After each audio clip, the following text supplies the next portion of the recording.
भूतिया कैदखाना गांव से थोड़ी दूर घने जंगलों के बीच एक पुराना उजड़ा हुआ कैदखाना था। लोग कहते थे कि वहां रात के समय अजीब अजीब आवाजें आती हैं, कराहने की, चीखने की और लोहे की जंजीरों के घिसटने की।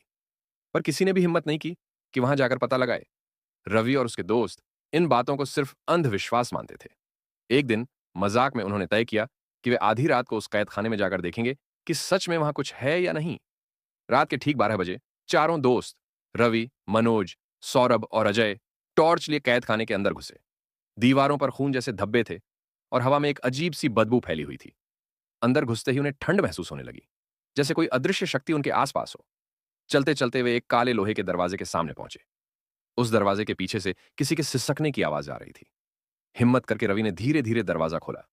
अंदर एक अजीब डरावनी आकृति बैठी थी। उसका चेहरा झुर्रियों से भरा था, आंखें हरी रोशनी में चमक रही थीं और वह लोहे की सलाखों को कसकर पकड़कर हिलाने लगी। तुम लोग यहां क्यों आए हो? एक भयानक फुसफुसाहट गूंजी। चारों के शरीर सुन्न हो गए। उसने धीरे धीरे अपनी उंगली से सलाखों को छुआ और लोहे की छड़ें धुआं बनकर गायब हो गईं। अब वह उनके सामने थी, हवा में तैरती हुई, नाखून लंबे और नुकीले, होंठों से खून टपकता हुआ।